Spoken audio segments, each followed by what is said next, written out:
feel like you're seeing some more definition in areas, that you're even getting leaner and stronger, but that the fat around your middle just won't budge no matter what you do. The sucky truth, that stubborn belly fat is often the last to go, despite it being the first place we want to lose from. And to finally lose it, we have to be consistent past the point we want to quit. We have to recognize all the other clues success is leaving us to keep going when it feels like results aren't building. That's why I want to discuss what those clues are so you don't quit before you finally achieve results, and 3 mistakes you may be making to help you avoid them. But first, I do want to touch on the 2 reasons why most people don't lose belly fat. 1, they quit before results have time to snowball, and 2, they get too focused on the scale. Basically, we sabotage our own success with unrealistic expectations and wanting results to happen faster. And when they don't happen fast enough, we give up. Or we then try to do more and out-exercise and out-diet time, which only backfires. Trying to rush the process and see the scale change faster leads to us creating unsustainable habits that make us feel like the effort isn't worth the outcome. We restrict ourselves and starve ourselves. We try to spend more and more time in the gym. And ultimately, we only create habits we not only can't keep repeating, but we also create hormonal and metabolic changes which fight against our goals even more. We truly do sabotage ourselves mentally and physically. We're the reason we don't end up reaching the next level of body recomp. So instead of trying to do more, instead of trying to work harder, we need to recognize the progress that is happening and embrace that most often,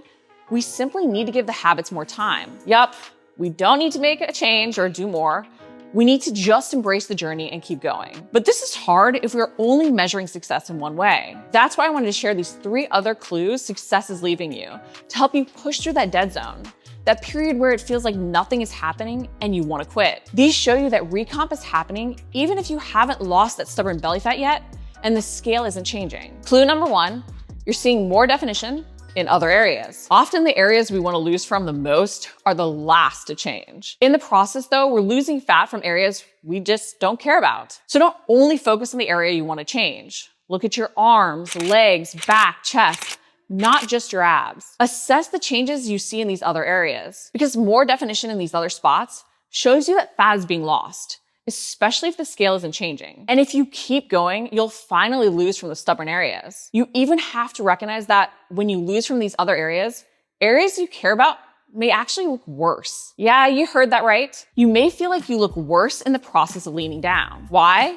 Because you've lost off of other areas you don't care about, which can only make the areas you haven't lost from stand out more to you. For example, if you've lost from your arms and your legs while your middle hasn't changed, you may feel like your belly looks even bigger, but it's not. This is why we can't only focus on the place that we want to see fat loss from. We need to compare other areas and the changes occurring there. These all hint that fat loss is happening and will slowly reach the places we want to change if we keep going. So take progress pictures from multiple angles and measurements of multiple areas of your body to watch trends over time. Clue number 2, your clothes fit looser in areas. Ever feel frustrated the scale isn't changing, only to button those shorts without even realizing how much more easily they buttoned, or how they feel that little bit less snug? That's recomp happening. The scale may not be changing as we're losing fat and even building muscle. And so often we can't see the small changes compounding in the mirror because we look at ourselves every single day. But over time, those changes are adding up. And one day it feels like things just fit differently. Recognize those changes in how your clothing fits. This is showing you that changes are happening. Even keep a piece of clothing that's too tight currently to try on at points and see your progress. Clue number 3,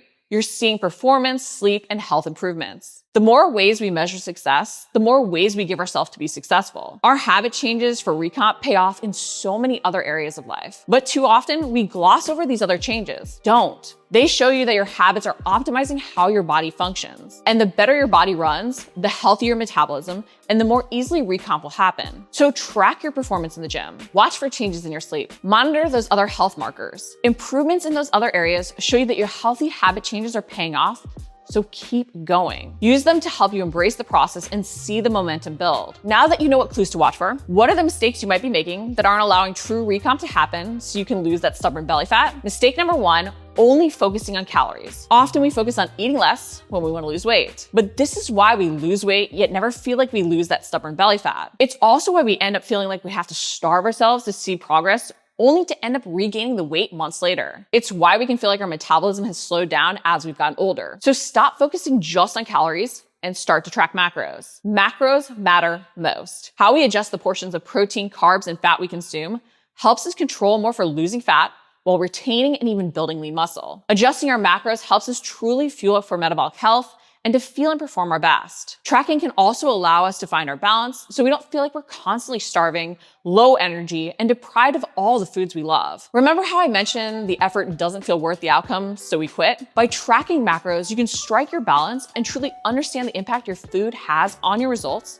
to adjust and adapt as you progress towards your goals and your lifestyle changes. This allows us to find a balance that is sustainable and reduce the effort at points to meet ourselves where we're at. We aren't just feeling constantly restricted, like foods have to be off limits, making it easier for us to want to keep going. Mistake number 2, focusing on hard over being intentional. Working harder feels good to some extent. It makes us feel like we're making progress, like we're more in control. But hard work only pays off if it's done with purpose. If every ounce of effort is intentional and focused on our goals. Yet so often we're simply working hard and doing more without everything we're doing having a clear intention to it. This sabotages us, making us feel like the effort isn't worth it.